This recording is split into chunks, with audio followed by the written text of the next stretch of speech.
Welcome to today's webinar, The Uphill Road to Financial Stability. We're really thrilled that everyone is here and that we're going to be really talking to this panel of experts today about what I think is probably on everybody's mind, which is really how do we not only adjust quickly in the short term, do what we need to do in the mid to long term to be able to not only set ourselves up to find stability right now, but also set ourselves up for success and to thrive in the future.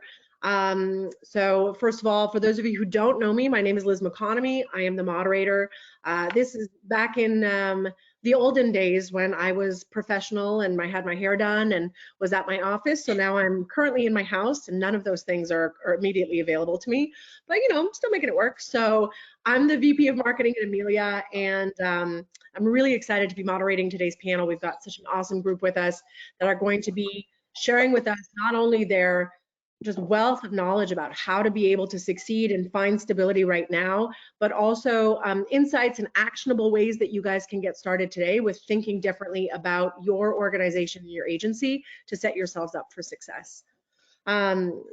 We've thought this was an interesting statistic just to kick this off. I think it's no surprise to anyone on the call. For those of you, you wouldn't have seen it if you registered, but our volume of interest and engagement around this panel has been really mind-blowing and super exciting for us, but also is a key indicator that we basically didn't even need this statistic, because people do know that at this point, what's happening in the space is we're being asked to either make budget cuts. We know that they're coming. We've got to review our resources. We've got to start thinking fast about how we're going to readjust the way that we're going to be doing what we do.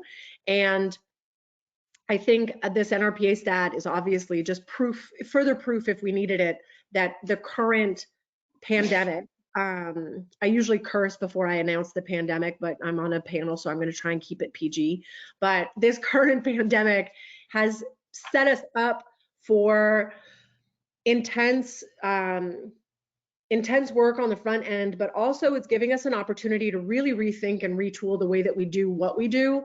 And maybe it's an opportunity, and maybe we'll uncover some opportunities in this panel for how to rethink strategically about what we're doing so that we can set ourselves up for a better future that's even stronger and better serving our community and on mission than ever before. So, if we're going to look at the silver lining, the opportunity lies there. So that's exciting, I think, in and of itself. Before we get started, I think that's enough for me. I'm not one of the panelists, so we'll launch into housekeeping. You're all muted automatically, so if you've been trying to say something, it's not going to work. There's too many of you on the call right now for you guys to jump in and tell us what's up, but there is a chat section that you can write questions in.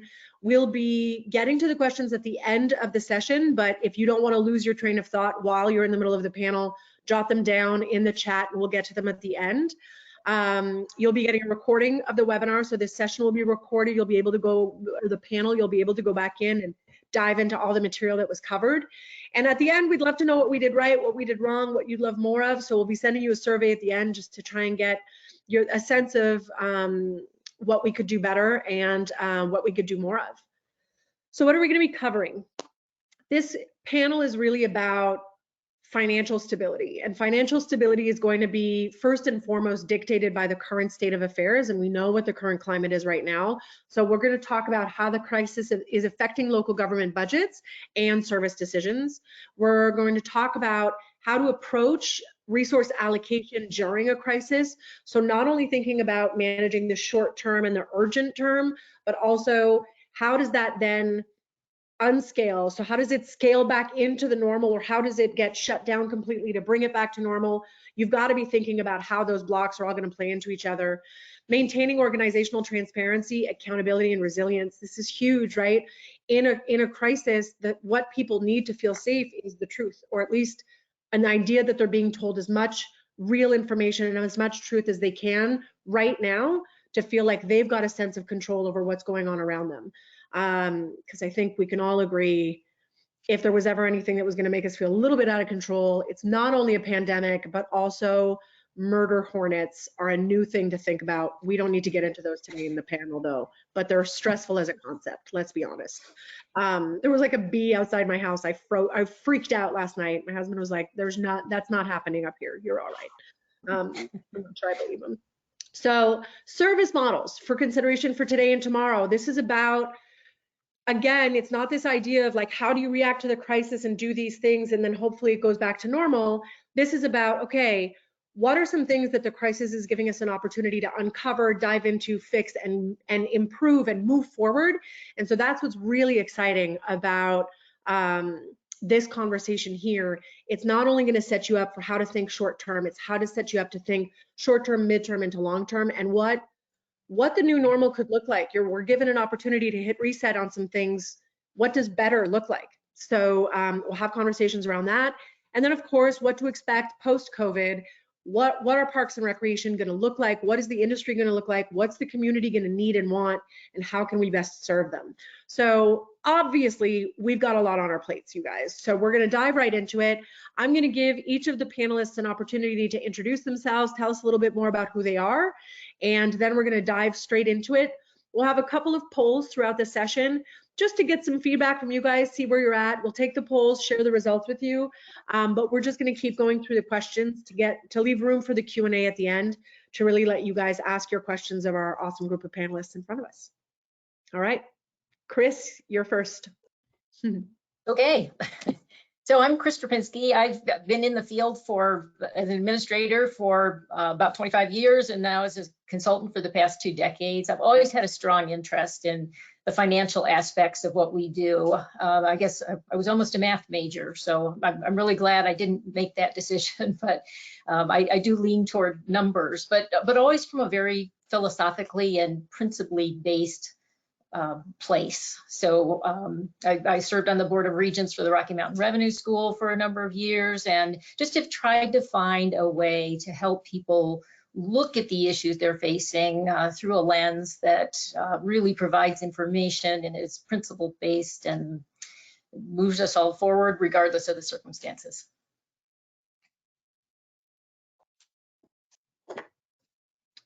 Thank you. Lisa, you're up. Yeah, thanks. Good morning. My name's Lisa Paradis, and I am with a firm called Berry Dunn, based out of Portland, Maine.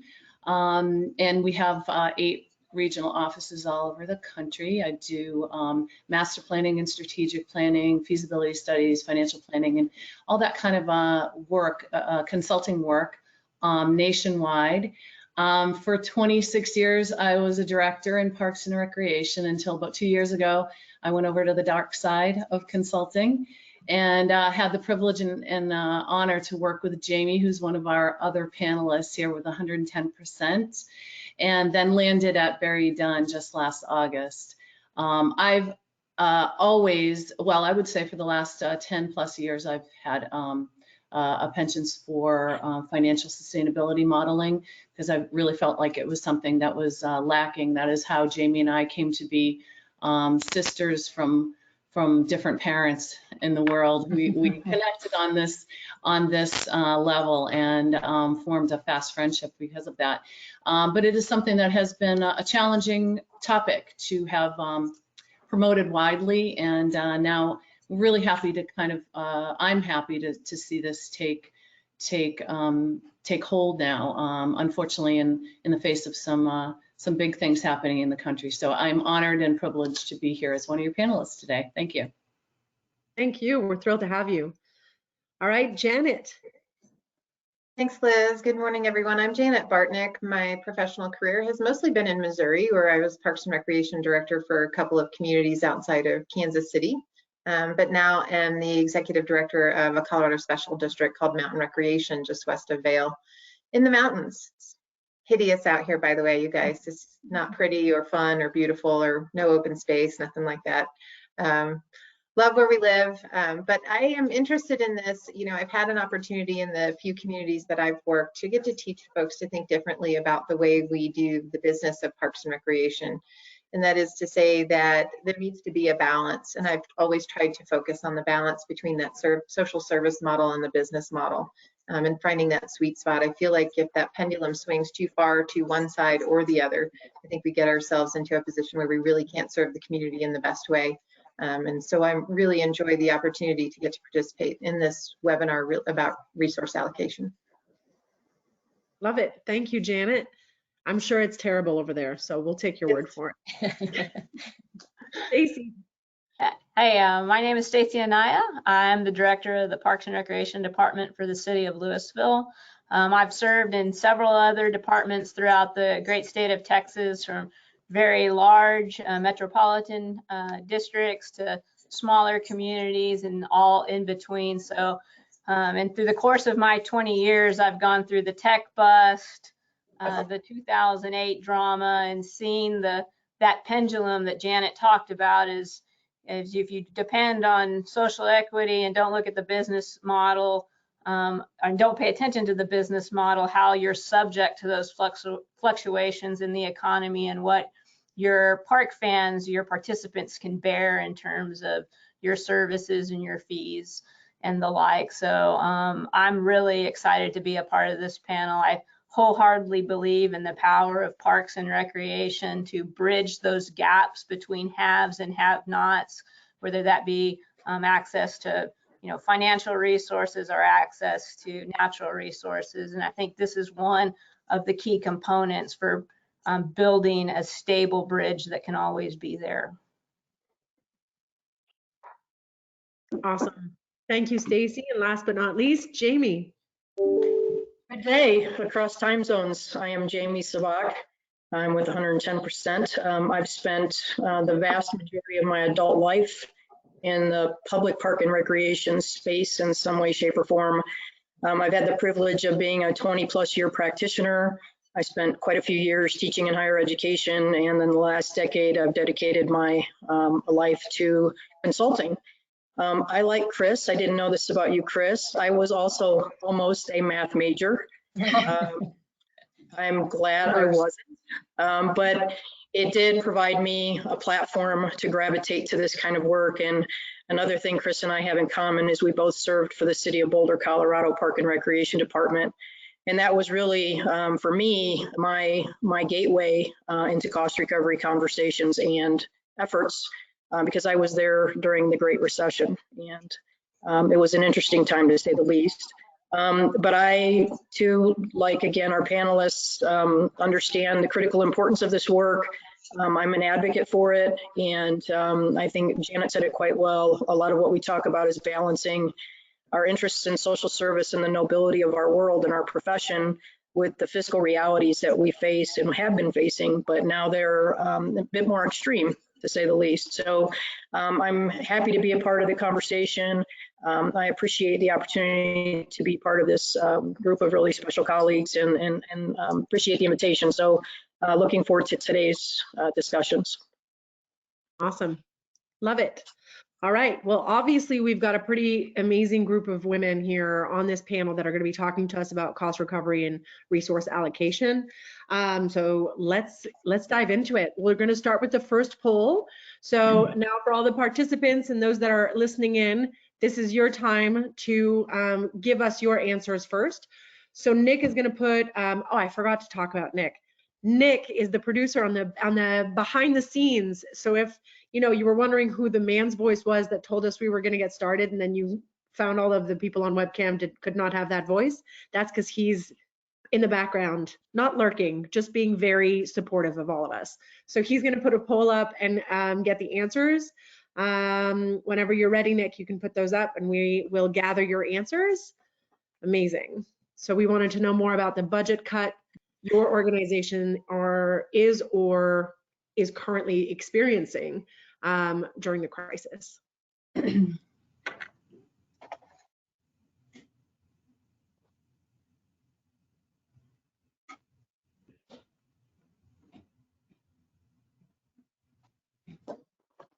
Okay, still a lot of votes coming in. We're at 57, 60% now of votes.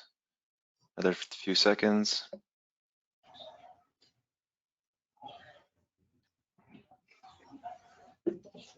All right, I'm gonna close and I'm gonna share the results. Here are the results. Take a moment to digest. All right. Okay, so obviously we're in the right conversation right now. If this is what's coming up as the answers, there are definitely pretty much budget cuts across the board that are expected, ranging from 50 all the way down to 20%. But no matter what, a budget cut is a budget cut, and it's going to mean thoughtful consideration around what's the meaningful part that you can really look at right now. So I wanted to start with a bit of a conversation around what are the current state of the world. So immediate, reality-based, we're in the middle of a pandemic. Specifically though, I want to talk about how this is impacting the current state of the park and rec industry, fitness and parks and organizations. Any type of social distancing rules have made it very difficult to use a lot of the facilities and services that are offered by parks and rec organizations. So I wanted to talk a bit about what the impact was in your minds across the board. So my first question is actually for Lisa. How would you summarize what agencies have been experiencing from the point of view where the pandemic began to where we are today? Thanks, Liz. Yeah, so I want to just dial it back to January, and let's think about pre-COVID-19 and where we all were. We had this veneer that the world was, or at least America was doing incredibly well. We were at one of the highest GMPs we've ever had. Joblessness was at a very, very low. The agencies that I came in contact, and I can probably say this for all the consultants that are on the board, on the panel today, were spending money hand over fist. Quite a bit of capital work being done, an eye to sometimes taking care of what they have had already, but with still this idea of building new. And when I say veneer is because there was truly a veneer for that, because one of the things that I also want to talk a little bit about is that even as of October of 2019, we had 9 states in the country that were operating in a structural deficit, meaning that their revenues were less than their bills. Basically, they were structurally in a structural deficit. So we were dealing with this stuff before in a different way. It has just now come to light. Once the coronavirus pandemic hit, what it did was just expose organizational's foundational weaknesses. The ones that already had cracks in them just became much, much larger. I liken this to the stages of grief, in that at first we were in this denial stage. This couldn't really be happening. It's going to be a 2-week kind of thing. Let's see what happens on the other side. I'll be back to your agency for community engagement. Couple of weeks, no problem. Then we were in this anger stage. How long could this possibly last? My gosh, this thing has to be really over quickly. And then we were in the bargaining stage. Well, what if we can open this? Can we open that? Can we do this? And can we slide by? We got then, I think right after, if anyone was around this, felt this around the same time that I did, around Easter, right around Easter, we were all feeling this depression stage. This is really it. This is going on a lot longer than we thought it would. And then I think the reality started to set in.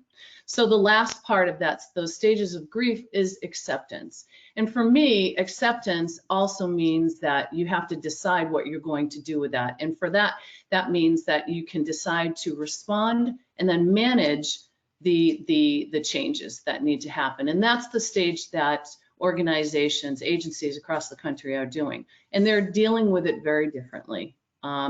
Organizations that already had foundational cracks, like we said before, cracks that were in communication, leadership, financial stability modeling, are seeing more of that. I hear from a lot of clients and friends and colleagues across the country in a continuum model, from those who have daily updates from their municipal leadership to the ones who are radio silence.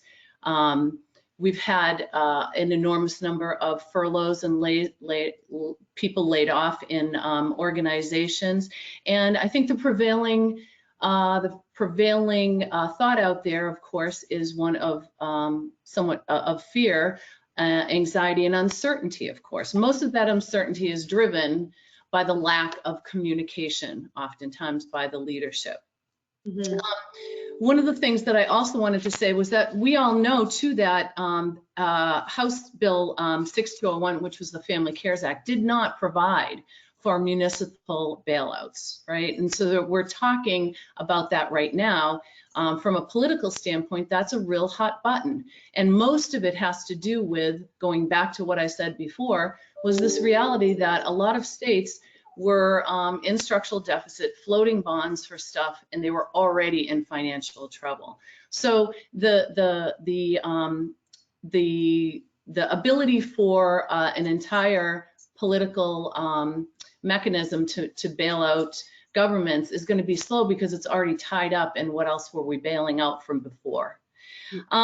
So the good side to all this, though, too, is that the organizations that I've spoken to are trying to set this reset button. They realize, though, in this acceptance stage now, that it's an opportunity to really pare down what the wants versus the needs of their communities are, to bring forward the thought of emergence of parks and recreation as a viable and important piece and thread, the fabric of a community's lifestyle.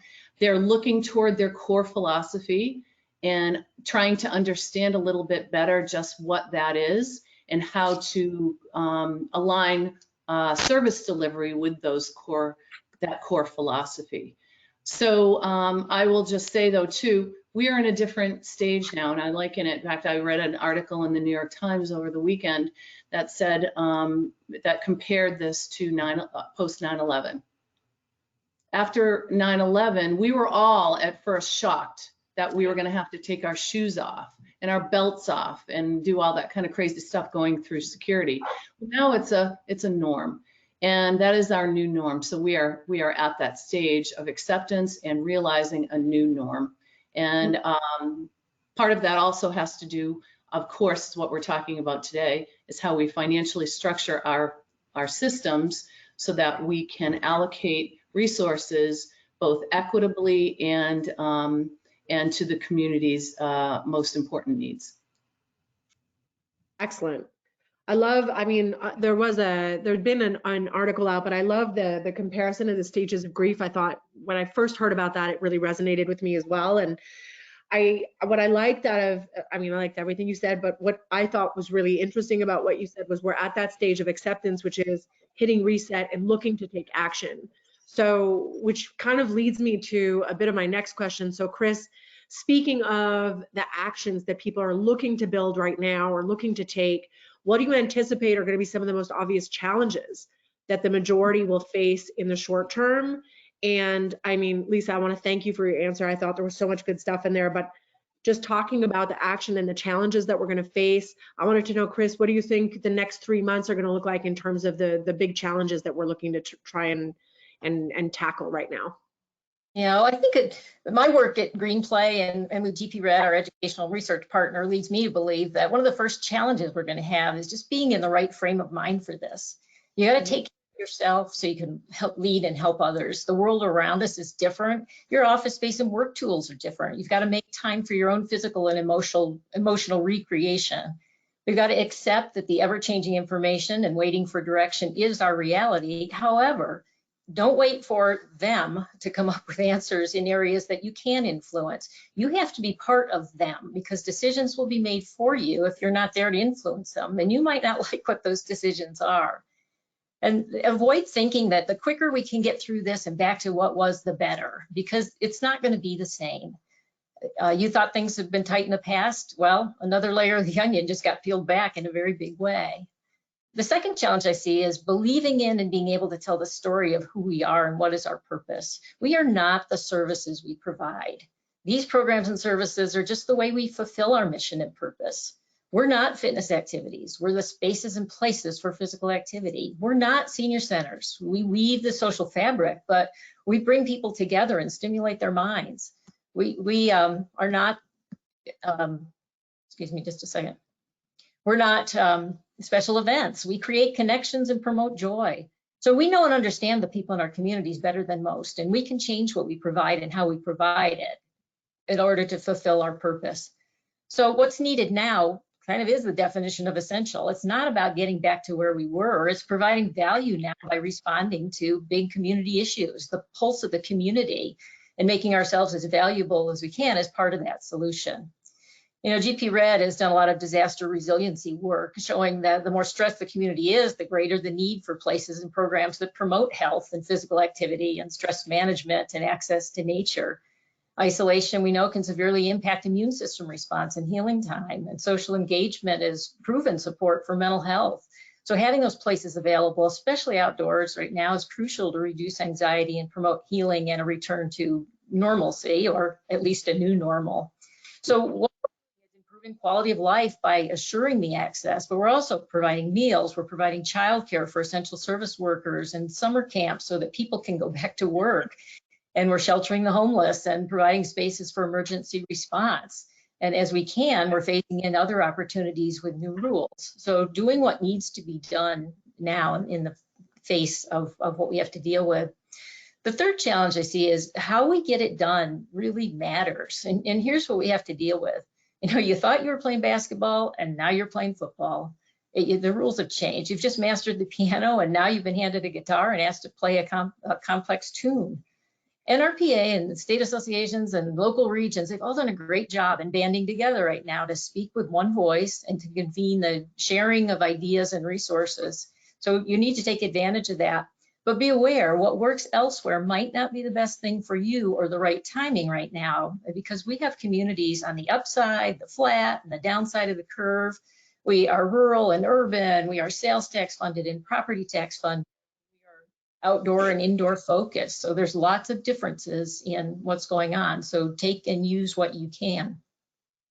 Lack of information is a lack of power. So we need to capture and use our own data to make decisions or help others make decisions. Major cuts without good guidelines and criteria in place by which to make them is a huge challenge. And broad brush or equal cuts across the board is probably not going to be in the best interest of your community. So, you know, you want to be kind to your foundations, the 501c3 groups out there. History shows that nonprofit trends coming out of bad economies are very good. You know, there'll be a dip, but they come back, and there's still people out there with money to give and a strong sense of wanting to help. Maybe just not right now. So build those relationships in the meantime. Be talking to those people. Tell them that you care and what they do is important, even if you can't do something right now. I serve on the National Association of Park Foundations, and they've got a tremendous offering of webinars and roundtables in motion for members right now. Take advantage of the volunteer spirit. Think boldly. How can you harness this energy? Yesterday, GP Red launched its YouTube channel, GP Red Presents, and episode 2 features El Cajon, California Parks and Recreation Director Frank Carson talking about creative programming now, engagement strategies they're using to reach out to their communities, including such things as the Hopscotch Challenge with the El Cajon Rec Squad, which they were able to quickly turn into a sponsored outreach.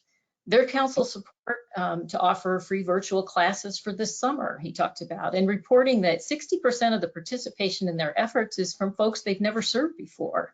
So you should check out that video. But, you know, we have this freedom and support right now that we've not really had in the past to use our resources for marketing our services, which is a big step in our rebuilding. So in terms of financial stability, the biggest challenge and opportunity right now is building a strong foundation for the future. Every organization in your community is in the same boat, and they're all looking for how they can fulfill their mission in different ways. So reach out in new ways, strengthen your relationships with the schools, the health department, the nonprofits, and combine what resources you have, make a difference, and be visible.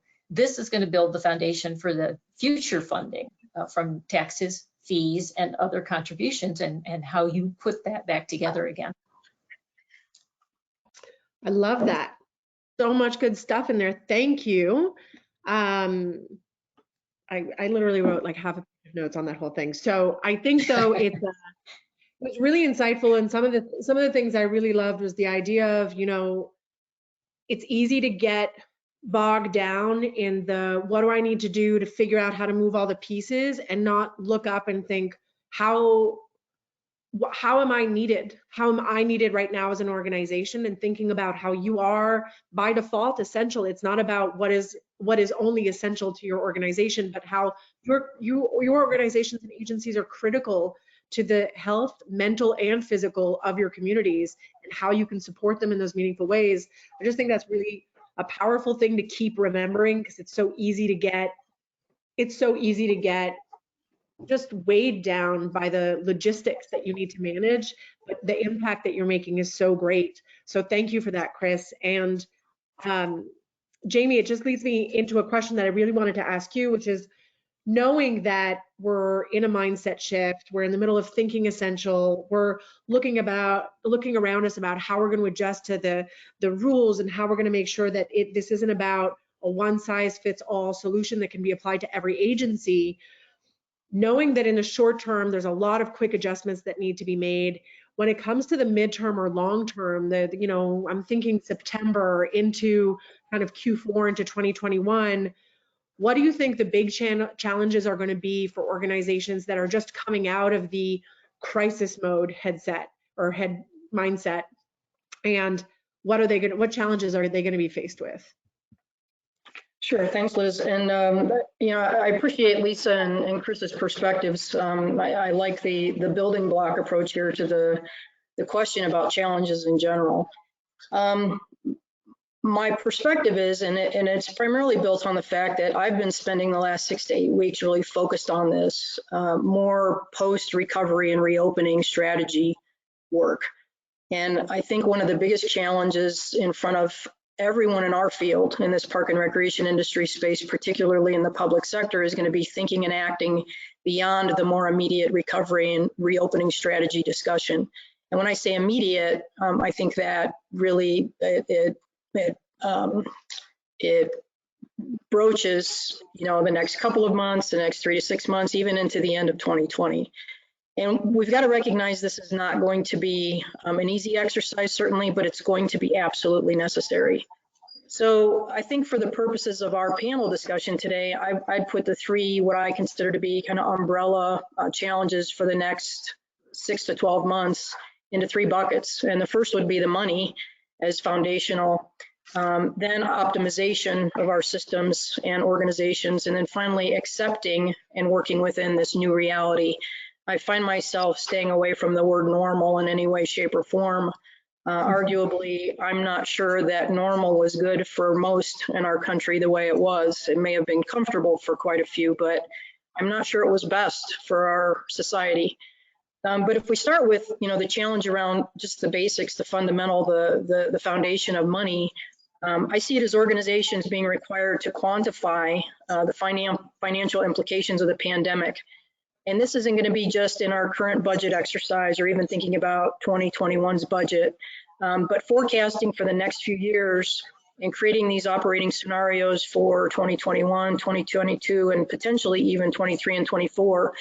And really tying the knots with the operating and capital budgets all in one. It's about all the money we're going to anticipate bringing in, and more importantly, expending, recognizing that pre-pandemic, our expenses were outpacing our revenues before. So I think it's really coming to terms with that.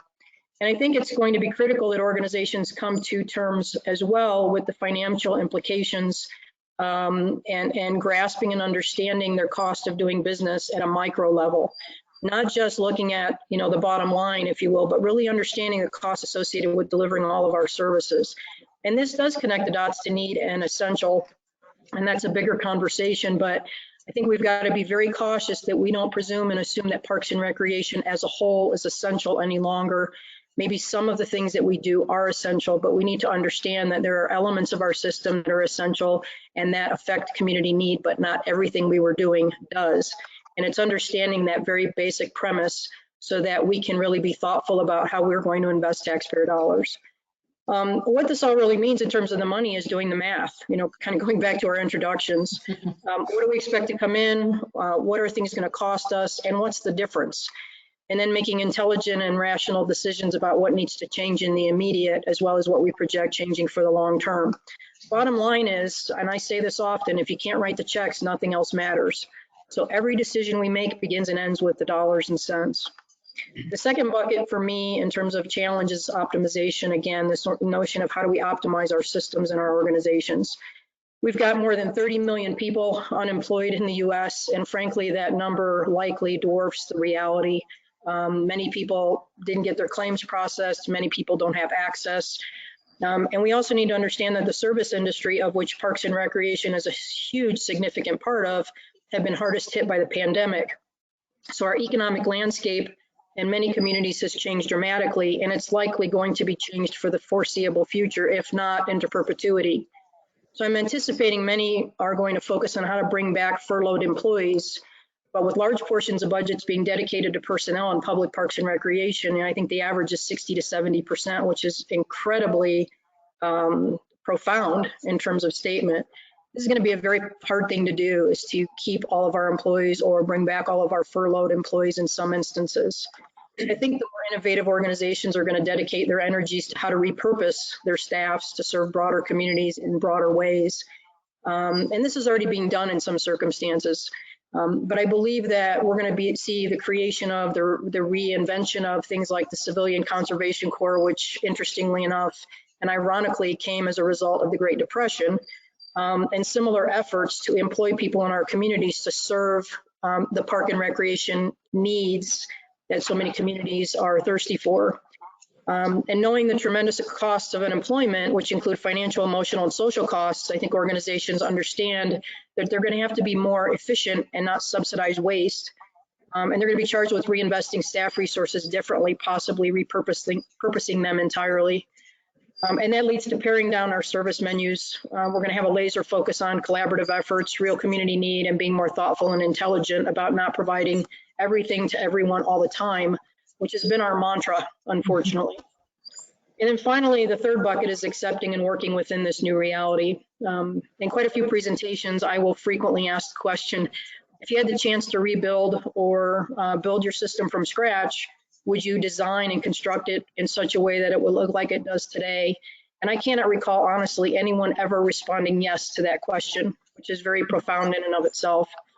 So I think this pandemic, while incredibly painful and heartbreaking, just may have presented us with an opportunity for a do-over. Hopefully the majority will see this crisis through the lens of opportunity and as an optimistic challenge.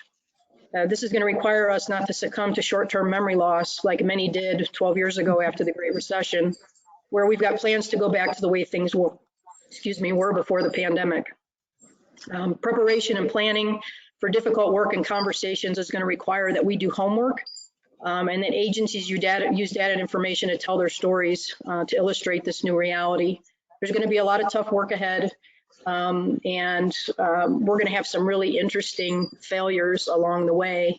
And we're also going to have politicians and policymakers getting in our way.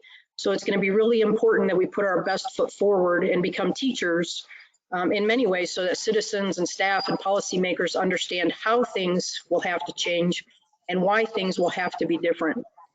And I guess I'd wrap it up simply with just saying that we're going to need to speak loudly for those who do not have a voice, as these people who don't have a voice and haven't had a voice had the greatest needs in our communities prior to the pandemic, meaning they're going to be having even greater needs moving forward. Thank you, Jamie. I love the kind of the closing piece about,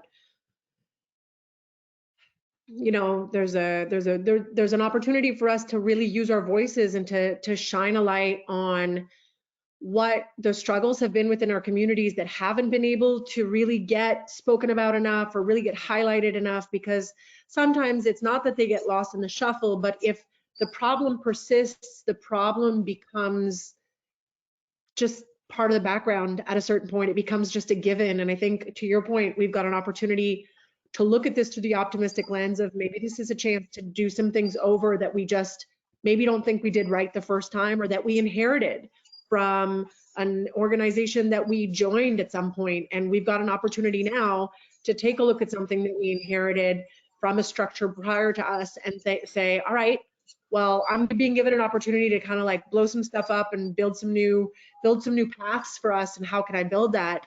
A lot of what you spoke about, I mean, I obviously am not working in a park and rec organization, but I related to it on an individual level, this idea of thinking about what's essential. What did you think you really needed to be able to live versus what you can clearly live with and live off of? I'm thinking I will very much expose my own girly frivolity in this statement, so everyone brace yourselves, but I haven't had a manicure or a pedicure in the last 2 months, and I'd like everyone to know all of my toes and fingers are still well and sanely attached to my body.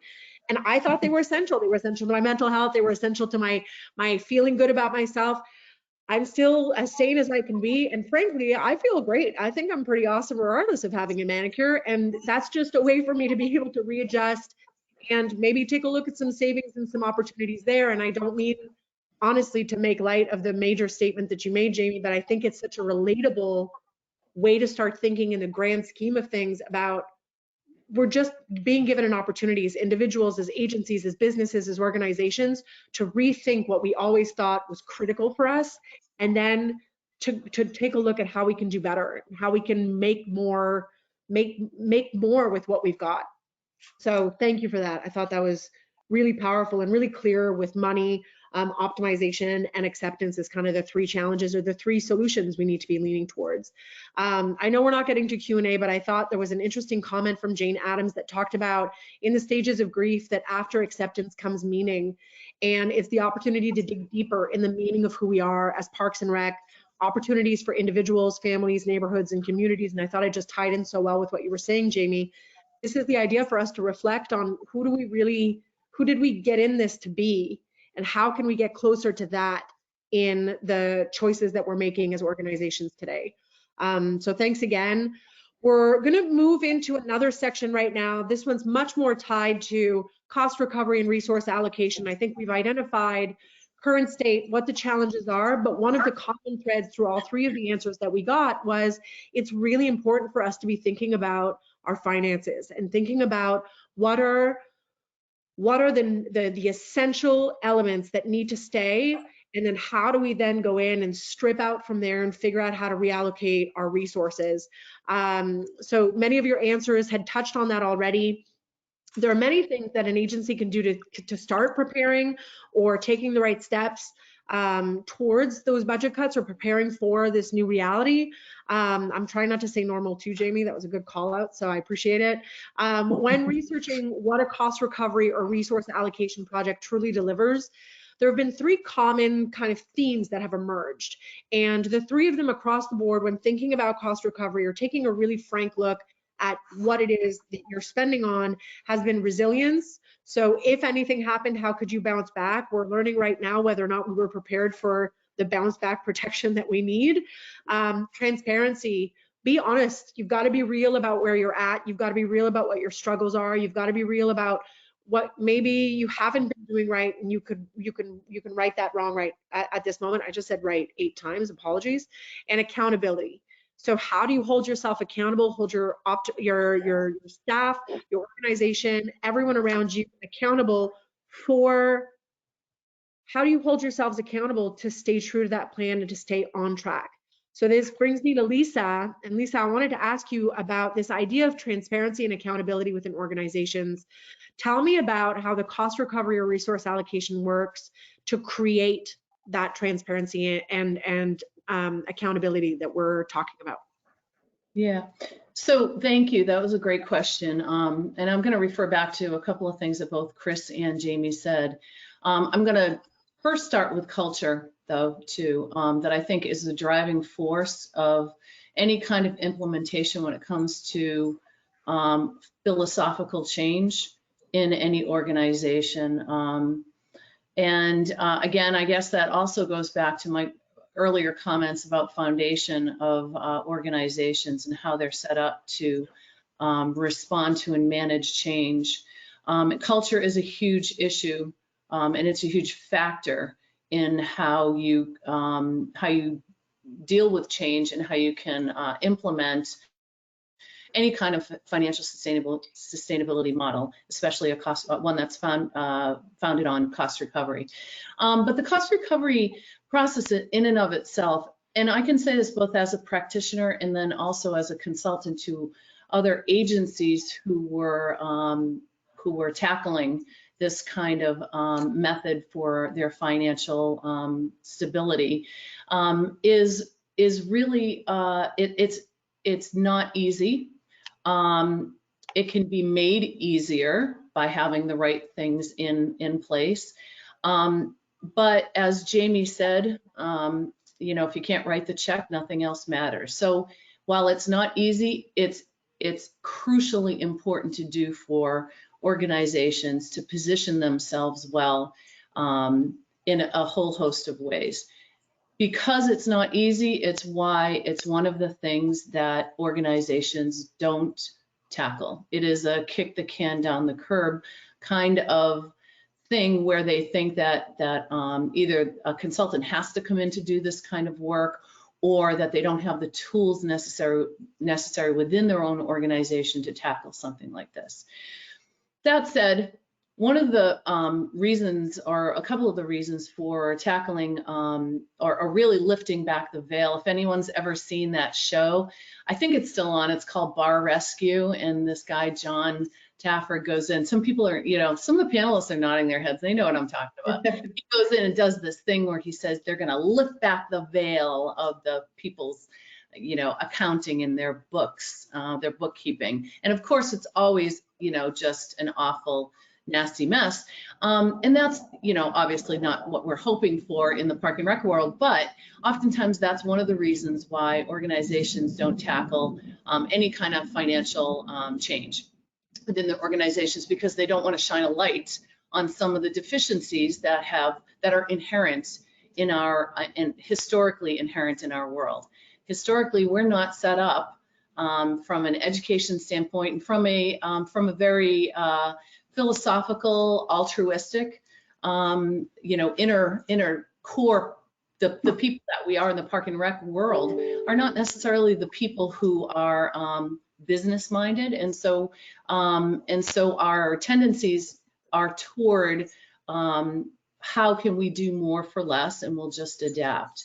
But we're not necessarily the people, and I'm not trying to offend anybody out there, but it hasn't been historically one of the things that has been easily taken to in the park and recreation world. Now we're seeing a lot of change in the last 5 years or so in that. But tackling a model, a cost recovery model, for instance, and implementing change in that area also creates what we talked about, what you first talked about, Liz, which was articulation. It creates resilience, and it also creates accountability. As a practitioner, what I can tell you is that doing the math, as Jamie said, doing the math, and then having all the discussions around the math, because it's more than just the math. Chris talked about the principle and the balance of principle versus enterprise, right? We know we have to charge fees, but we also know we have a greater community interest that we need to balance with that enterprise model. So understanding that tackling a cost recovery or a financial sustainability model provides power. Knowledge is power. As a practitioner, as a park and recreation frontline person, a director, a mid-level management person, the knowledge that you have from a budget standpoint and from a financial standpoint is power. It's positioning. I'll go back to what Chris said too. While we're experiencing budget cuts, we know everyone's going to be experiencing budget cuts. The typical budget cut right now reported by the NRPA is above 20%. We know that that's preliminary. That's going to be much greater than that. Someone out there, the leadership within your organization, your municipal or county organization, or whatever you work under, is either going to dictate that to you, or you're going to be able to have the tools in an orchestra to orchestrate what that allocation of funding looks like from the budget cut standpoint. And that's where we get to this idea of equity. And some of the questions that we get asked is, how do we do this equitably? Well, equity is the backdrop and the most beautiful part of cost recovery and sustainability modeling. And it allows you to articulate why something is incredibly important to a community, so that we don't then we don't then respond to the whims of a few rather than the needs of many. Mhm. I mean, there's so much in there that we could dive into. Before we started the panel, for those of you that are attending right now, we were talking about how just it's so hard to pare down what we can dive into when we're talking about this subject, because it really touches on so many elements. And Lisa, you brought up culture, and just how culture was just, if you have a culture of accountability and transparency, it's not cost recovery and resource allocation that will do that. It will come naturally because that's in your cultural DNA. However, that idea of lifting the veil is where a cultural shift should be happening, is the same time as you're identifying the opportunities to go and allocate equitably your resources across the board. So I thought that was just really interesting and a great thing to highlight. I am gonna just take a second and do a little time check. We're at 12:23. We've got about 37 minutes left and a fair amount of questions left. I still want to get to Q&A. So just throwing that out there for everybody in the conversation. But I did want to just take from what Lisa was saying and talking about this idea of, you know, having the conversation around like that articulating the value of what it is that needs to be broken down, revisited, relooked at, and just frankly given a good hard cold look at. To me, that doesn't sound like something that's necessary in a crisis. But Jamie, I think you said it earlier, there's kind of an urgency created around right now this need to have that level of transparency and accountability, because we're being told we have to do the work. So now that we're being told we have to do the work, we may be realizing, wow, it would have been great if I'd started this a little bit earlier, but you know, hindsight's 2020, so everything, it is what it is, really, and we've just got to kind of deal with the reality we've got. So my question for you, Jamie, is if you were to talk to an agency right now about why it's good to do the exercise of cost recovery and resource allocation, I'd love to get an idea of not only, I think it's clear why it's so valuable during a crisis, but really tell me when things are good. So you talked a little bit about, you know, our memory was short after the Great Recession. Why is it valuable to do an exercise like cost recovery and resource allocation when times are good? What value will that bring to your organization? And could it have, you know, brought organizations more stability and security now in a crisis that showed up kind of obviously out of nowhere? So I'll keep my answer really brief and just answer your question by saying yes, and we can move on to Chris if you'd like. I'm kidding, because I am going to take my airtime here. Obviously, okay. Obviously, it makes all the sense in the world to be doing this kind of exercise. And, you know, there are a number of reasons. There's a continuum of excuses or rationale for whether we don't do it or we do it. Fundamentally, for me, I come at this response as a practitioner, having again been an administrator during the recession in a community that frankly is perceived from the outside as very wealthy. And although many of the constituents who live there are, the reality is the government is questionably not wealthy. So for me, it all comes down to feeling as though you've got greater control when we often don't feel like we have any control at all. And particularly in a moment in time like this, I think many would acknowledge they feel, you know, that things are spiraling out of control and there's so many unknowns. So I think going through an exercise like a cost recovery exercise or financial management analysis or creating a fiscal philosophy or whatever it might be just provides us a greater sense of control. I don't remember if it was Chris or Lisa who mentioned that, you know, we can either chart our own course or we can let others do it for us, essentially, and I'm paraphrasing, but this gives us a sense of a little bit more power and control than we would have otherwise. And frankly, the bottom line is we're expected to serve communities while still paying the bills. I mean, that's at the end of the day, the reality in the public sector.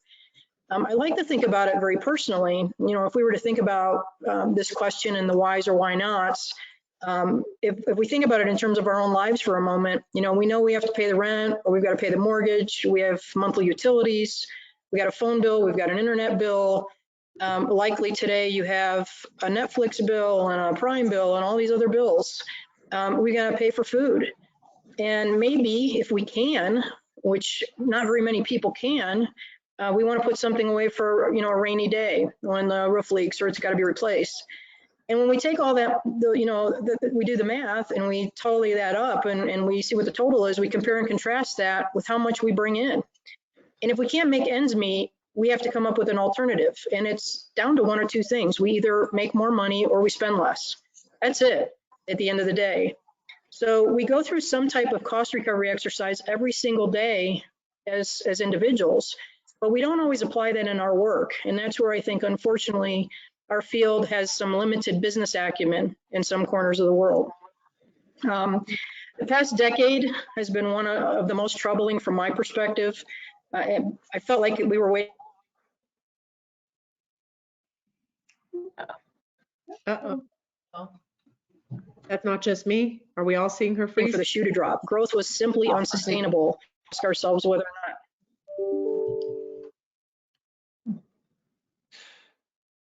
Okay. Jamie, are you back? Yes. Yep. Okay. Can you hear me? Can you hear me? You froze up for a second. Can you hear me? We can hear you. Can you hear me now? We can hear you. Can you hear us? All right. Perfect. Nice. All right. Perfect. I think you were just talking about kind of as a community, we need as an organization, we need to gather around the community and really like think through what the challenges are that they've got, and we're the ones that can speak for them the best. I think that's kind of where you were at, but you broke out a couple of bits. Okay. Well, I'm not going to repeat because I know we're on a tight time, but essentially, I think we're in a place because our growth was unsustainable of a correction. We're either in a place where we're going to have to generate more revenues or spend less. That's our reality. And we go through a cost recovery exercise every single day as individuals, but not always in our work. And I think our profession has been somewhat efficient in terms of applying basic business acumen. So as public sector employees, I think we have to ask ourselves whether or not we exhibit financial discipline and whether or not we're responsible taxpayer dollars. And the basic foundations of cost recovery are simply to adopt a financial management philosophy that, contrary to public opinion, is not about making profit. It's about being thoughtful and responsible with financial resources. When things are presumably good, people are moving in, housing prices are going up, buildings taking place all around us. We can pay the bills and everything seems right in the world. And in these circumstances, we may not know what things cost, whether or not we can maintain the new facility we just built, or whether we have sufficient reserves. We just believe we don't need to entertain a cost recovery exercise. So then cost recovery work becomes something for others who are in financial straits. But frankly, there's no better time than when things are good for us to go through this exercise so we can remain stable and fiscally healthy. What I often see in organizations interested in cost recovery when they're feeling some levels of desperation is we need help. And if that's the case, there's no better time to embrace that kind of work or this kind of work. We've got in most instances uninformed constituents who often don't understand what things really cost. And unfortunately, I think many of these same people believe that simply by virtue of paying taxes, it affords them and entitles them a right to all government services. But we know that's simply not the case. And it definitely won't be the case moving forward. So for me, I see the crisis as presenting us this need to better understand our financial realities in order to prepare ourselves for the uncertainties ahead. And the reality is, if we can create some financial management practice and policy in organizations, whether it's in good times or bad, it's going to obviously help us feel, again, a little bit more control in these uncertain times. Right. I love this. I think one of the really, I think, you likened it to personal finances, which I think is, again, kind of what keeps coming to mind when we're talking about this idea of we do it for our own personal, I mean, at least we should be having that reflection about our own personal finances, and we need to be applying them to our organizations as we go through it. And I'm going to highlight a comment that Michael Kirschman made in the chat, and he talked about, and I've been thinking about this as well, Michael, so I think the point is well timed. This idea of a recession, you can sense a bit the recession is coming, right? Recessions don't creep up on you.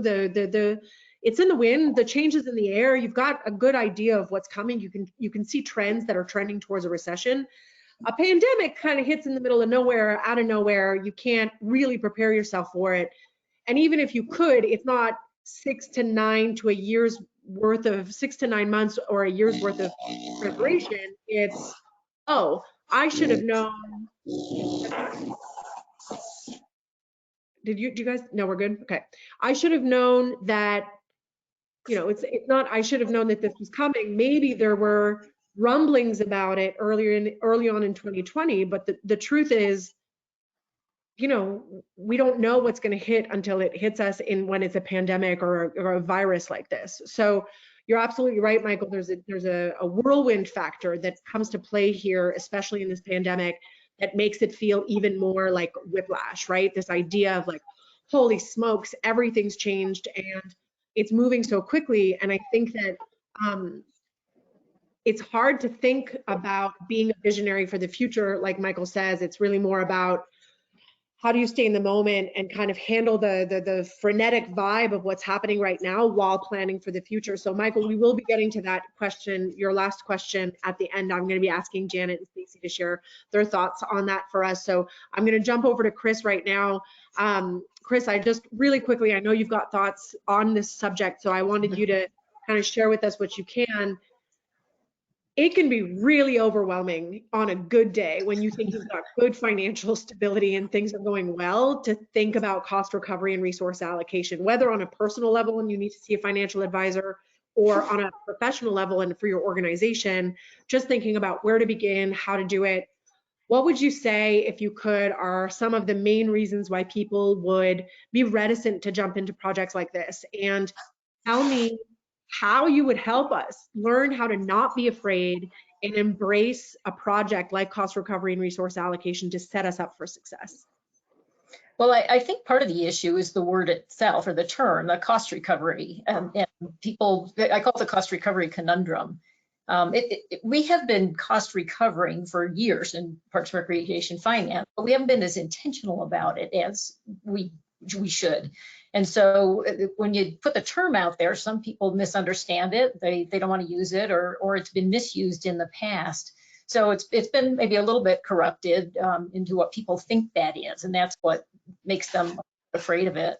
They don't, if they think it's promoting a pay-for-play philosophy, which is what we hear sometimes, they see that as potentially widening the divide between the haves and the have-nots, or it's just a way to replace tax dollars with fee-based funding. But in reality, it's a measurement. It's revenues divided by what it costs to provide a service. It's represented as a percentage, and it doesn't mean that you have to recover 100% all the time. It's based on a benefits model. So some agencies have had a previous bad experience in the name of cost recovery. And generally what I've seen that comes from is that the intent was either they had to increase revenues to respond to some financial pressure, or they, just wanted to gain some kudos from increasing revenues, or lack of understanding the concept of who's benefiting from the service.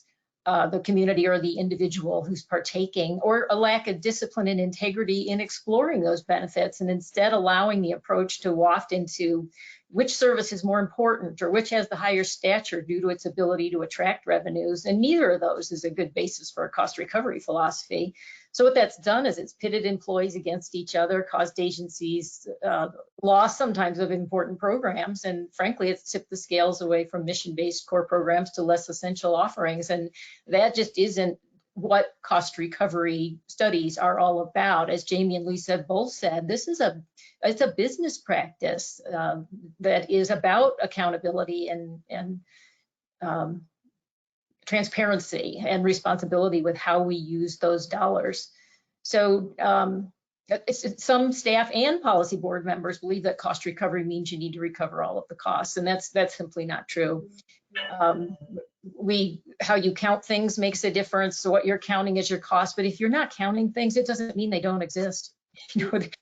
What you have to expend to get something to happen has to be counted somewhere. The last thing I'll mention, it's not really a fear, but it's that big undertaking that's, I think Lisa mentioned, about what it takes to really get these numbers together and understand, because our budget, the governmental accounting systems do not allow us to easily track or analyze the expenditures by programs and services. Registration and point of sale systems are pretty good for neatly tracking our revenues, but the expenditure side just is this arduous manual process with lots of clarification and decisions needed along the way. And cost recovery software being developed, once these clarifications and decisions are in place, in addition to a picture in time analysis that you have that allows you to kind of reset, with strong philosophy and operating principles in place, you can track the costs on a regular basis and use the data or ongoing performance metrics. So the ultimate goal of developing your cost recovery or resource allocation or revenue philosophy is to ensure the long-term sustainability of services in a way that's fair for your community. Targets are established for all types of services that you have according to a variety of considerations that are related to the mission of your organization. And it's a balance of how these programs and services benefit the community and benefit the individuals. So embracing this kind of undertaking provides a framework for community discussion. It's widely accepted by policymakers and the public, and it puts a great deal of information in your hands while providing a guide so you can set your pricing with confidence and knowing you have the support of your policymakers. In many cases, has eliminated policy boards needing or wanting to approve myriad fees from using much more than an emotional basis to do so. And that's what I would be afraid of, not the cost recovery process. I love that. Well, yeah, I mean, there's lots to be afraid of, I guess, but the cost recovery process isn't the first piece. I think it's a critical exercise, and I agree with you. And I think I think you're right that there's an idea around the lack of understanding of what it is and what the benefits are, when essentially it shouldn't be that overwhelming and kind of scary as it seems. It's really about just a sound business practice to keep your organization healthy and running as best possible. So, all right, now we're going to get to the case study portion. So we want to be able to get some real life feedback from Janet and Stacy that are going to be talking to us about their organizations and talking to us about kind of how they've done the cost recovery work, why they chose to do it, and really how it's evolved over the course of the work that they've done. So Stacy, we'll start with you. If you could just briefly tell us a bit about your city, but then tell us about the cost recovery work that you've done. And more specifically, it would be great to learn about how it's helped you feel like you've got possible. I mean, I'm putting words in your mouth, so you could be like, Liz, it did not feel like that at all. So tell me if I'm wrong, but Gotcha. How did it help you feel like you had maybe a bit more stability in your feet under you coming into this crisis? So really getting a sense for, so it's I've asked you like 8 questions right there. The first one is a bit about your organization and why you chose to tackle cost recovery in the first place. We'll get to the rest after. All right. So Louisville is in the DFW Metroplex. We're about 20 minutes north of Dallas, 10 minutes east of DFW, if you've ever flown in there. We're heading towards 114,000 people in our community, but we have millions in the Metroplex. We're a daytime employment center, so our population grows a little bit during the day, but we're also at nighttime a bedroom community for people who work in the DFW Metroplex. So that's kind of our landscape. We have about $58,000 is our median income for our community, and we're pretty diverse. We have a large Hispanic and Chin community segments in our town, and we try to be as responsive to the varying needs of our various neighborhoods and the makeup that they have. In the mid 2010s, the city adopted a comprehensive plan called Vision 2025, and it was what we wanted to be as a community on our 100th birthday. And a lot of the big moves, which were kind of the goals, were centered around parks and recreation, making sure that people had access to this wonderful 2,800-acre preserve we have in the middle of town, just south of the Louisville Lake Dam, and extending trails and neighborhood parks out into neighborhoods that didn't necessarily have them. It also resulted in a bond that passed to build a 87,000 square foot multi-generational recreation facility that was just on the cusp of starting construction as I was hired 3 years ago. And when I got here, initially there had been a model that this recreation center would just blanket have a 65% cost recovery rate. So I listened, and was like, okay, so we needed to come in and start building our programmatic model, our membership model on that. But at the same time, I was hearing conversation amongst city council members and residents and other policymakers that this place was going to be a facility for everyone in Louisville to enjoy.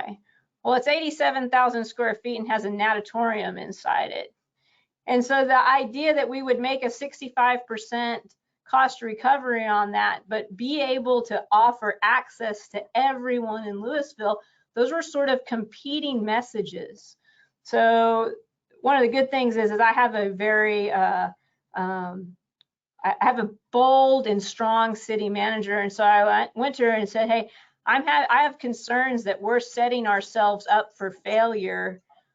Either that we're not going to make enough revenue to keep this place open, or there's going to be a segment of our community who can't afford to get inside.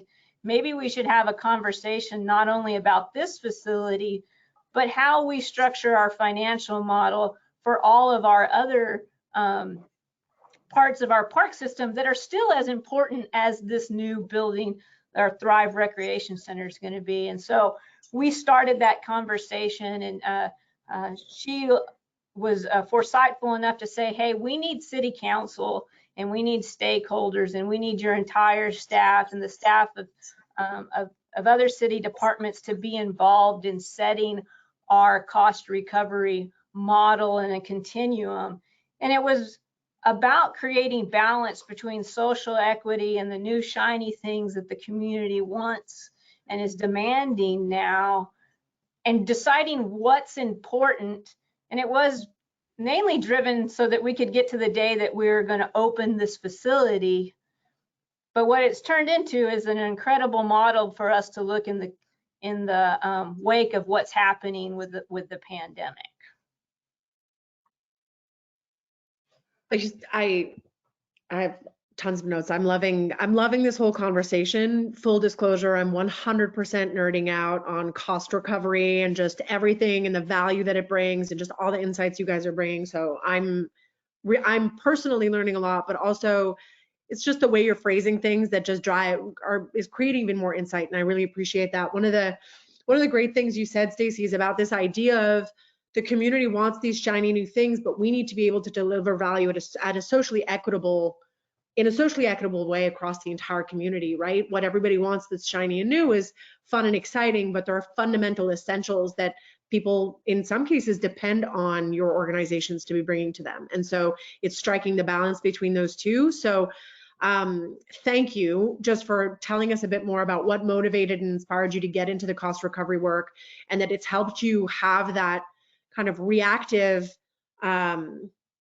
you've already got the framework in your mind that when you're looking at the things in the pandemic right now, you've got that framework through as a lens through which to look at what you're focusing on and the decisions that you're making. So I think that it was really insightful. Thank you. And I've got more questions for you, but I'm gonna go to Janet first, and if I can balance them out, I'm gonna try and do it. Stay tuned, we're gonna see. Janet, I wanna hear from you, and I wanna hear from you as well.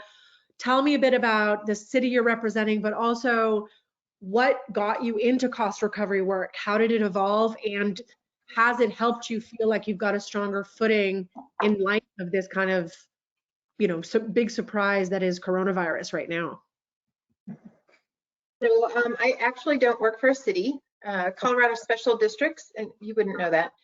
Colorado special districts are much like fire districts or ambulance districts or library districts, school districts. We have different boundaries. So if you can imagine a string of very rural mountain towns west of Vail, all the way across the Interstate 70 corridor. So Edwards, Eagle, Gypsum, very small, compact, within the valleys between the mountain peaks. It's absolutely beautiful, but very diverse. So when you think about Vail, I think many of you think about the amazing ski resorts and how expensive it is to be there, and that's where the rich people might go, either there or Aspen. We work where the people who work in those resorts live. So our district is actually quite diverse. We have a large number of very, very rich and a large pool, probably about 50% of folks who live on minimum wage in a very, very expensive place to live. So we have a very diverse community.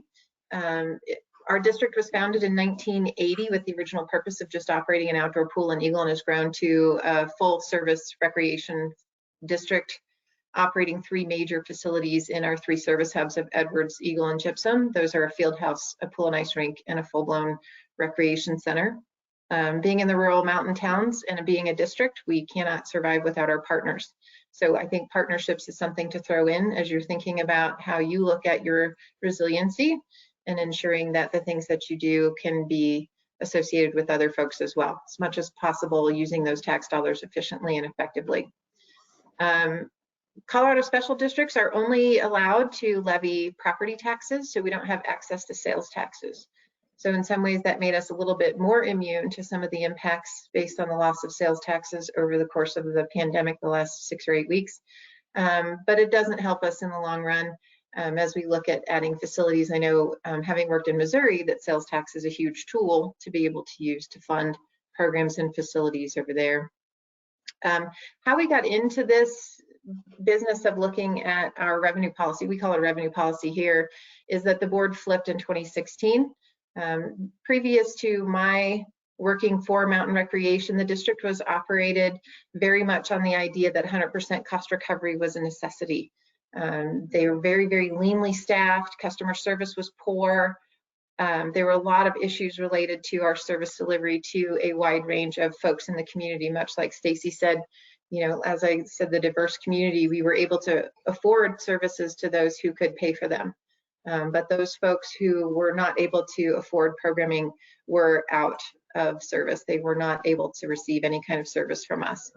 So I think the challenge was the new board that came in wanted to see us have, there's something for everyone and everyone's doing it, with some of the phrasing that I'd heard. And so we took the time to teach the staff about cost recovery models, looking at resource allocation models, and understanding how all of that fit together to ensure that those essential services that make us an important part of the community were those that were emphasized with where we put our resources.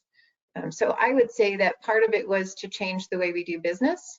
I will say that it was great when the pendulum was swung so far over to the business model side and we were doing 100% cost recovery. It was a fabulous way to put this district in a great financial position, but it was at the detriment of a large portion of our community.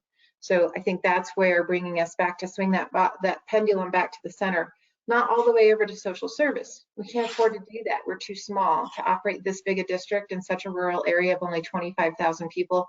Could not happen without finding that balance in the middle.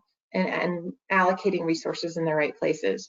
But what it also did is it helped us to train staff to think differently. So we were in a great financial position, but now how do we swing that back and have the staff remember what it is that we were founded on and find that balance? I think that's been important for them also, to find their passion and to remember why we do the work that we do, and to really embrace the community the way that they do today. So that was really fast because I know we're running short on time. No, but it was, I mean, it was chock full of really great, I think it's such an interesting kind of dichotomy between the two of you, but at the core of it, I heard the same messages, right? Which is, we've got a diverse community with a varying grade of needs. Some are essential. People rely on us to be able to offer the services, not just the services, but services at that price point or free, being able to have access to what they need to have access to feel like they're well taken care of and well minded by the organization.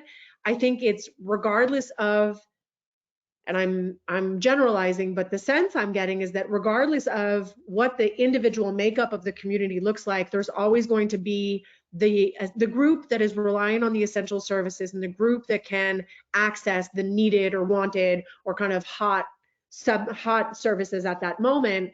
And it's about finding the balance between how to service everyone and offer them not only the services that you want to, but stay aligned with the mission and vision that you've set up. So I love that you ended on, I wanted to remind my staff of why we do what we do and what our mission is, and be able to realign ourselves to get closer to that mission while staying in a fiscally sound place, while staying somewhere where we were being mindful of budgets. And in many ways, from my notes, I can even see it that you were both saying the similar thing, which is, I wanted to be able to serve my community, but to me, my community means every single individual in it and the way that that creates the collective. So I think that's really, really interesting and just great insights. So my next question, which I'll go back over to Stacy, is more about, you had cost recovery and resource allocation in place. You knew that it was a way for you to create you benefited from the lens of the framework that it created. I'm sure that this hasn't made this, oh, well, it's a walk in the, excuse the expression, a walk in the park. You're obviously thinking to yourself, well, okay, there are still some challenges. Tell me what you think are going to be the hardest challenges for you to navigate right now in your community. Well, for us, we were scheduled on May 30th to open that 87,000 square foot facility. So the situation has kind of delayed that, to say the least. We've been able to continue with construction in Texas, but obviously hiring and training staff has been severely limited. And so has our capacity to sell memberships and to meet, even though we had created a new cost recovery model for the facility.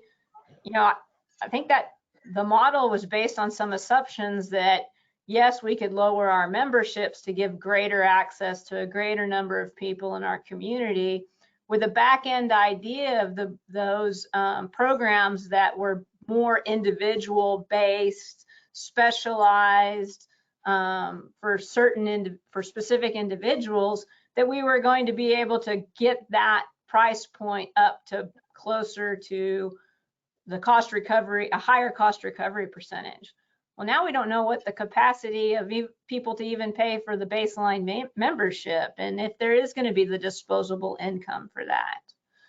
Layered on top of this is our community has made a hard and fast commitment to the rest of the park system and having a 10-minute walk to a park for everybody in the city of Louisville. And we're committed to making sure that we offer that baseline commitment.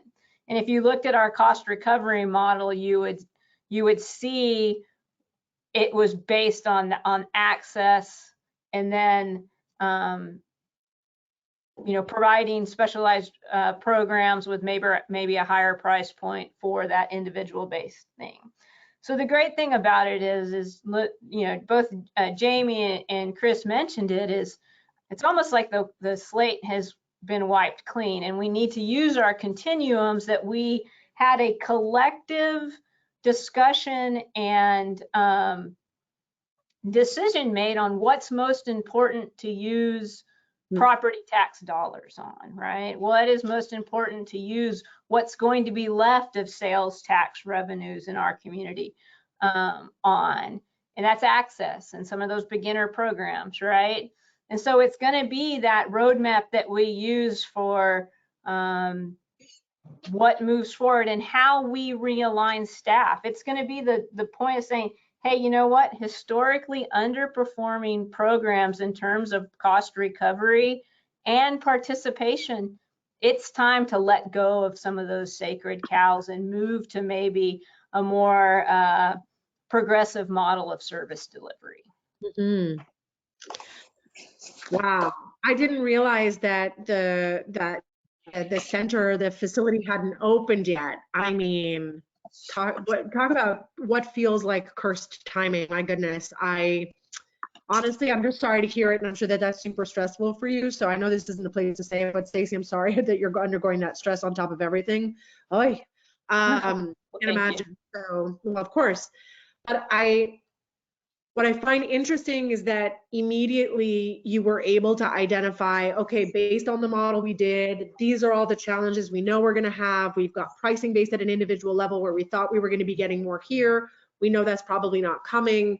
We've got to think about the community's fiscal health and how they're going to be able to pay for memberships or even be as involved in the facility in the beginning as we want them to be. Would I be correct in saying that just having that framework helped you identify quickly where you thought that the gaps were going to be in figuring out then, you know, all right, well, we've got tax dollars. We know we've got some fixed income that's coming in through tax revenue, whether it's sales or property. How do we take that and make sure that we're allocating it to the right place? Did you feel empowered to make your shift in mind frame quickly through having that model in place? You know, I would say, yes, the model is important, but I think what makes us feel even more secure is the process by which we landed on the model, because there was that collective dialogue between leadership and our team and our stakeholders about what was important to us. And those are best had during okay times, because you build it with thinking that you're going to continue on this ascension and drive towards goals. And I'm glad we had that we said it then, because this is a real emotional time, and it'd be pretty tough to have it at this time and be really honest with ourselves. But I think, yes, the model is going to help, but more the trust and the culture that we set and established during the process of getting to our model is what's going to pay off dividends for us. Love it. So it was a shift in mind frame and thinking, so you knew everybody was on that same track. That's great. I love that. And it speaks to what Lisa was saying before about transparency and accountability aren't available to you if you don't have a culture that's welcoming and open to having, to just being, shifting into that mind frame. So I love that. Thank you, Stacy. And Janet, I know that we're running late on time, everyone. If you can hang out for another 5-10 minutes, we're gonna get to Q&A, but also I had one last question for Janet, who I know is short on time herself. And my question is, Janet, what advice would you give to any organization who doesn't have a policy or model right now, that's thinking about going into it, thinking about how they can apply some of those principles in the short term to get lined up? So now and in the future, thinking about what really is most important to your community, what really matters, what's going to have the biggest impact on them will be one of the important factors in how you develop your revenue policy, resource allocation policy, whatever it is that you choose to call it. And I would also say some other advice involving all staff at all levels to ensure that they have the training and understanding about what it is that you are about. I think will be incredibly important. So be sure to listen to the community, involve staff at all levels. And I'd say one more last piece of advice. Don't think that just because you're putting a certain percentage on cost recovery for a particular amenity means that you only need to reduce cost to help make that happen. A lot of times there are ways that you can actually invest your resources into a facility or a program. And I know Kirschman knows this. I'm going to call him out. I know that when you start investing, sometimes you have to spend a little money to make money. So when you look at that business model, ensure that you're putting your resources in the right places to get some of that funding back in a greater amount to help support some of those services that do need subsidy. Excellent. That's great. And I think that's, I mean, it doesn't just feel like great advice for agencies and organizations, just feels like great advice for all of us to be thinking about our own kind of individual mind frame around how to not only kind of get stabilized now, but thrive in the long run throughout our kind of fiscal lives, if you will, as organizations or individuals. That was great, Janet. Thank you so much. I know you may have to drop off at some point, so I want to thank you right now just to say it was really just a great gift to have your time right now in this time of crisis. So I know you've got a lot of kind of plates in the air that you're juggling, and I totally ruined that metaphor, but you know what I meant. I just really appreciate you taking the time to join us here. I think everybody on the attendee list definitely got value out of it. I know I did. So if you've got to pop off, I totally get it. So thank you. Stacy, I wanted to ask you that question as well, in terms of what advice would you give to any organization that doesn't have a policy or model in place now? that's looking to either get started or think about how to allocate resources and be mindful of them presently, what advice would you give them? Yeah, I would just echo a lot of what Janet said in terms of including the entire strata of your organization, from policymakers down to the person who's delivering the service, to the people who are benefiting from the services. That those things are important. I would also, recommend people remember this is an organic process, right? You're going to talk about what's important. Some of that's going to change along the way. Some of the lens that you bring is going to change a little bit as we go through crisis, or as you learn more about your organization and how your resources are divided up, and that you could continue that conversation. That conversation amongst and between all the strata doesn't just happen as you're setting the model, is that becomes, like we've said, a lens and not a program, right? It's something that you're constantly talking about, and that you just get started to determine what is important, and then determine how you're going to get to what your goals are. Right. I love that. And the idea of what's important and what really matters will change. It will change as you keep refining and defining what important means to your organization. Because important could mean the most people benefit from it in the beginning, but then it becomes actually important is a segment of the community that couldn't afford it if it became more expensive benefit from it. Maybe that's what really matters in the scope of that particular service or facility that you're talking about.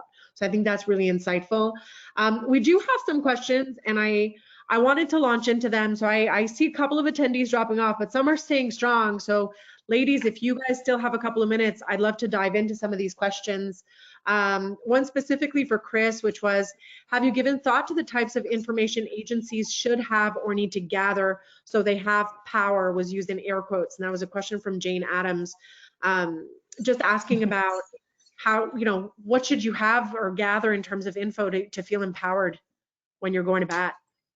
Well, certainly just the thing we've been talking about is accounting for what you're spending now. You have to know what it costs you to provide services. And that is not something that's being collected in all organizations. They're working out of bigger pots of money.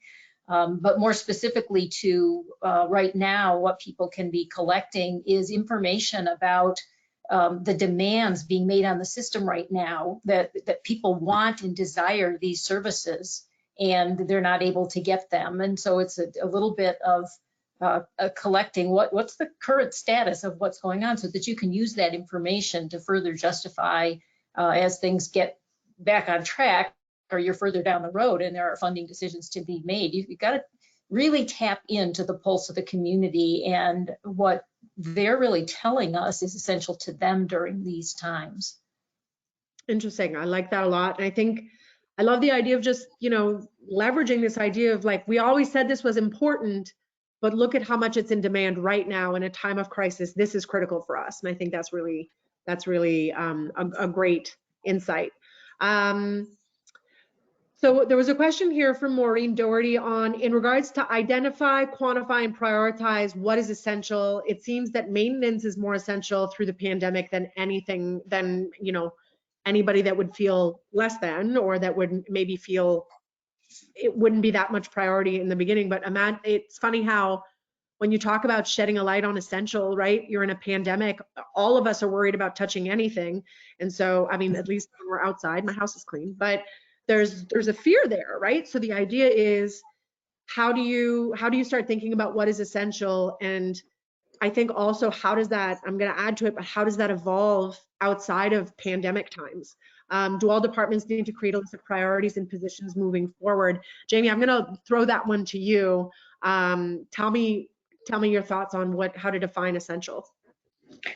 So we had some virtual huddles a few weeks ago based on a call to action that I crafted, and I'm going to give you a very short response. And actually, I'm really interested in Stacy's perspective as the only director standing here.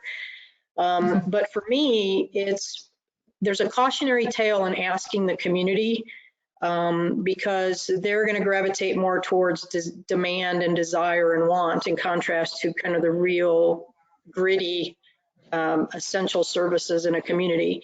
And I think one of the things we have to do, and it seems probably very simple and rudimentary, is understand what that term actually means. Those are the things that I like to call them the must-haves, in contrast to the discretionary services, which are, that would be great, that would be nice, but in this moment in time, that is not a must-have. That is not a true need in our community. I do a lot of work in, around Maslow, and I think we're recognizing right now that basic needs and essential services in the community tie to safety and to security. So for me, it's really starting with the fundamental definition of what is essential, and then connecting the dots to the services that we provide, whether it's in special districts, municipalities, or whatever. But I want to kind of pass the mic to Stacy. I'd like to get her perspectives on this. Thanks, Jimmy. I think you're right. Maintenance and just existence of open space for families to share and to experience is by far the most important thing we have available and in our toolbox right now. We because of social distancing and stay-at-home orders, people can't come into our programs. We can't go out into the community where we had done some outreach the same way.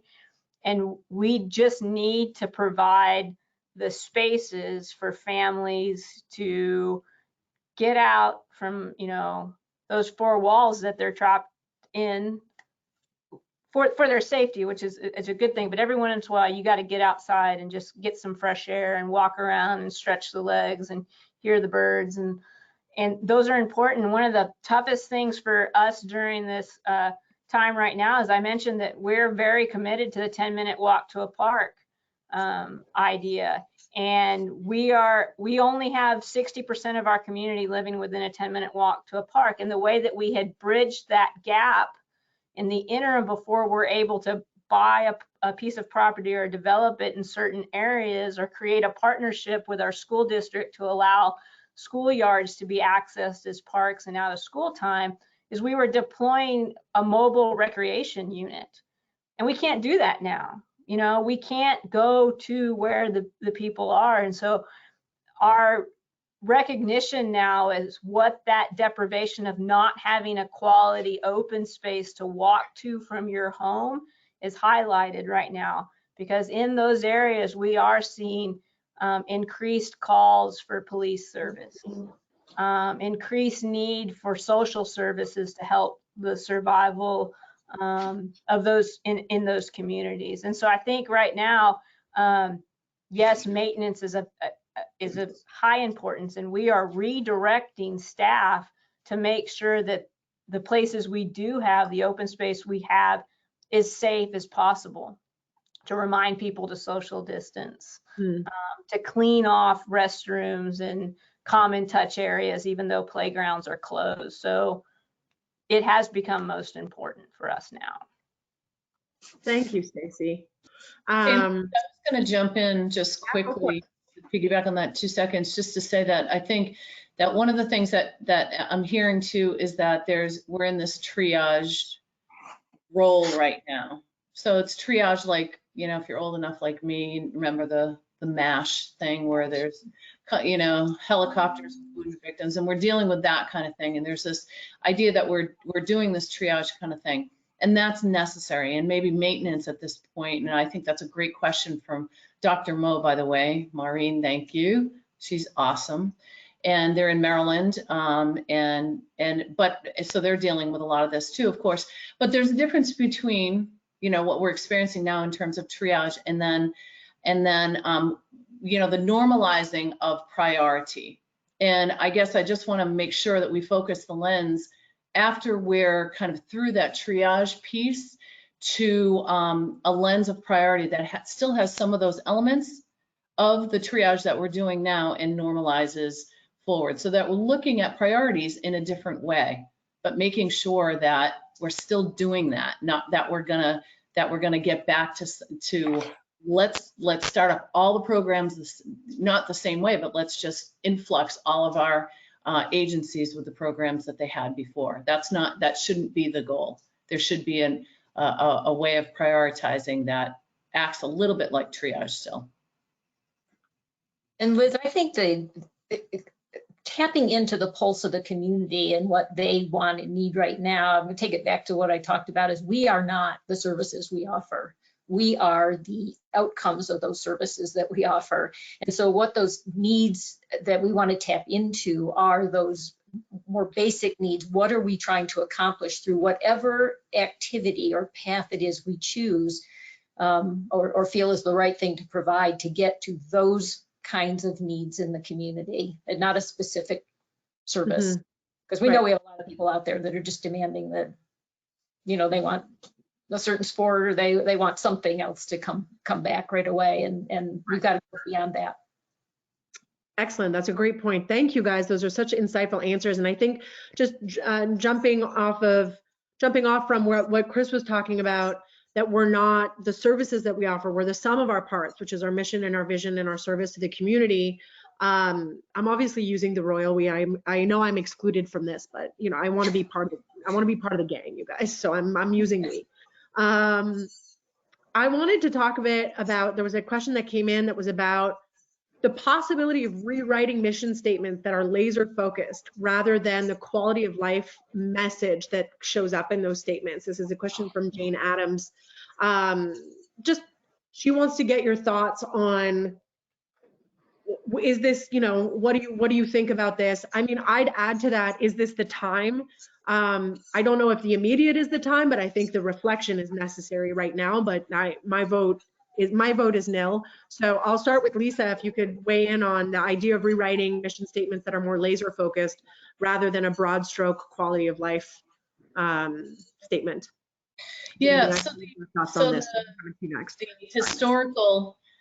the historical mission statement reads like in many different forms, we are everything to everybody all the time.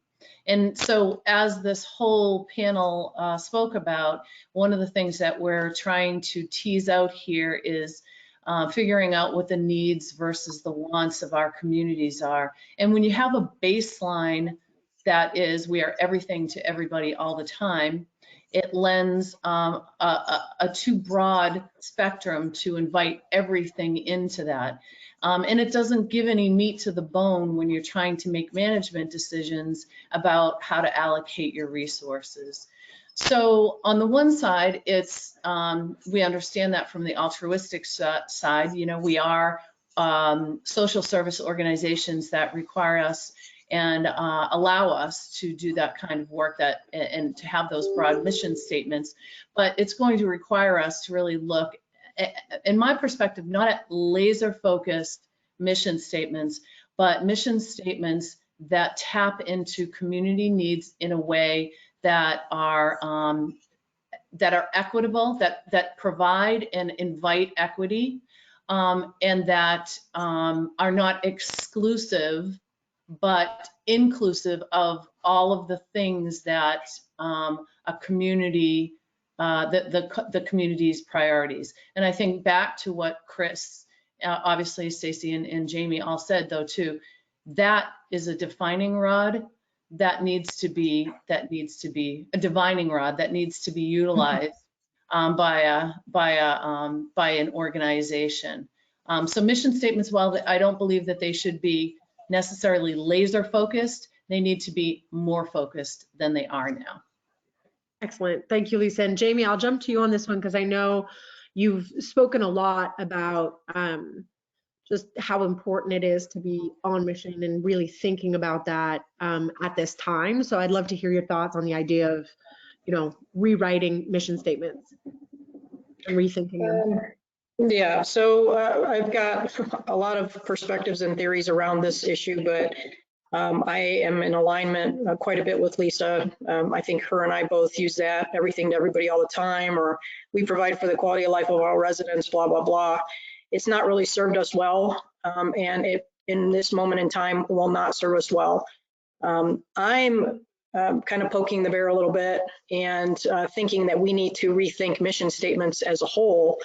And think about them as purpose statements, or more importantly, I like the phrase promise statements. We're making promises to our communities. And I too agree that there's got to be more focus, whether we want to have a, you know, a phrase that it says it's more laser focused. I'm all for it if it gets us out of the weeds and we quit providing everything to everybody, because we can't do that. And what happens is, very fundamentally, we fragment limited resources, and now they're finite resources, and we're beginning to provide mediocrity. And the more we do this, and the more we attempt to be everything to everyone all the time, the more problematic it's going to be for our systems. We just can no longer do it. So I'm gravitating to this idea of promise. I'm gravitating to the idea of more focus.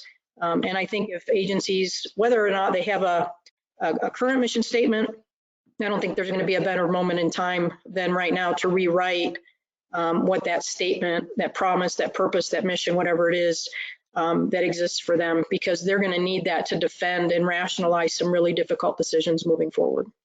Mm-hmm. Yeah, love that. And Stacy, I know you've got thoughts on this, so I'd love to hear your ideas. Yeah, so we recently as a team redid our mission statement and our why statement, our purpose, and it kind of going along. And I think the pertinent part of ours is that we want to create a thriving community through a connection to nature and play. And that's pretty much the basic, most important thing. And then we go on to define how we're going to do that. And I think some of the questions and the statements that we had prepared, and you know, Chris and Lisa and Jamie and even Janet talked about, is that it's basic enough to recognize that we are a platform for the services and the things that we create for our community. That just because we don't have to be the sole provider of everything to everybody that is Parks and Recreation. We can provide those platforms to create relationships with school districts, to offer programs and places to play, finding community partners to do this. And the models that we create through cost recovery kind of help lead us to the point where, hey, where should our investment be in creating that platform to connect people with nature, with opportunities to play? And that should extend to our entire community, right? I don't just serve the people who play in our little leagues. For every of the 113,000 people that live in Louisville, our services, they should have an opportunity to connect with them in some way, right. Have some access. And the extent of programs and activities that are offered isn't just on our plate, it's those specific partnerships. And so I think mission statements that allow for that recognition of us as a platform and other entities along with us being an extension of meeting that mission are very important. Yes, I love that. I love the idea of, you know, play being your mission, but play means something different to every member of the community, right? The seniors aren't, I mean, I'm generalizing, they may want to be in a league of their own, but they're more likely going to define play as something different that happens in a facility that's, you know, much more community or just socially engaged versus what it means for a 6-year-old to go to a park and play and have that. So it is a broad statement, but that still feels applicable to every member of the community. I love that. All right. We're at 1:21 Eastern time. So I know we've gone over on time. I'm going to ask each of you a lightning round, one more question, lightning round. The lightning round question is going to be, it's a question that's come in from, I will make sure that I am not getting it wrong. Hold on. From Corey. No, I'm sorry, Corey. We'll get your question, but probably in, I was going to share that I think what we should be doing is, I've got other questions that are looming, but they're kind of a Pandora's box of multiple questions within one statement. So I definitely wanted to highlight one last question, which is for somebody just starting out. So this is actually Karen Hesser's question. For agencies who might not know where to start, what is your recommended first step? Now this is lightning round, quick hit answer, but where would you start if you had to start right now? So I'll start with Chris and then I'll go across the panel. Okay, the lightning thought that occurs to me is that we have to, in the midst of stuff that's going on that we have to deal with. We have to continue to make time or learn to make time to stop and think and look at the bigger picture. So I would say, just for an immediate response, that creating that time is going to be really important. I love that. Thank you, Chris. Excellent. Lisa. Do the math. Find, if you don't have the resources within your organization, figure it out. Find somebody who is an Excel spreadsheet whiz, or a person who's in finance, not at your, if you're in a municipal level, not at that municipal level or at the county level, within your own department. Start with the math. Do the math. Love it. Thank you, Lisa. Stacy. My thing would be to reach out to people who have already started. You can talk to Chris, you could talk to Jamie about people that they've worked with, and call that director. Every one of us wants Parks and Recreation to be strong throughout the country. And so pick up the phone and give us a call and learn about what our experience has been. But you got to start moving towards creating the model. Love it. I love how, just exactly in that statement, this idea of we all want every Park and Rec org to be strong across the country. Like, what a beautiful sentiment, and what an amazing network across the country. I just love that. That's such a great insight. Thank you. Jamie, last but not least, where do we start? Yeah, so I certainly don't want to repeat any responses. And Karen Hester, hey there. But for me, it's above and beyond reach out, find what's worked and what hasn't. It's really understanding your organization's why. Why do you need to do this, or why do you want to do it? Sounds a little cliche. And then also I would, in order to create some advocacy, internal advocacy, is make sure there's clarification around what cost recovery actually is, right? It is not about profit. It's about being fiscally responsible and being thoughtful in how you spend taxpayer dollars and how you think about revenue generation. And we have gone to the dark side in terms of how we think about cost recovery. It's got a bad name, unfortunately, the poor thing. It's intended to be a really good, healthy exercise for our organizations. So I'd say, the why, and then clarify misconception and misunderstanding around it. Start creating some advocacy internally. Amazing. Ladies, I can't thank you enough. This has been so wonderful. I have a slew of other questions that need to be answered, but there are only so many hours in the day, and I'm pretty sure you guys have fires and things you need to go take care of right now. So I'm not going to hold you hostage any longer on this panel. But I am going to pull all the questions. For those of you still listening, I am going to pull your questions. If it hasn't been answered, I'm going to re-meet with the panelists, and we're going to figure out how we can get you some answers and some insights to those questions. They'll probably be coming a little bit later than the recording, but we'll send them out in the format of a blog post and sharing that information with you guys across the board. I'd recommend go and follow everyone on this panel. I'm not going to give you insights on cost recovery on my channel, but follow all of our panelists on LinkedIn and just stay on top of exactly what's happening in your industry. They're going to be sharing insights and case studies and stories across all of their channels. I can't thank all of you enough for having given me your time in terms of panelists and attendees as well. The numbers have dropped off, but we're still over 100, almost a half hour after the allotted 90-minute time frame. So the engagement's been great. Thank you to everyone, and I wish you all a safe, healthy, and murder hornet free rest of your day and week. So take care, and thank you again. Bye, everyone. Bye. Bye. Thanks.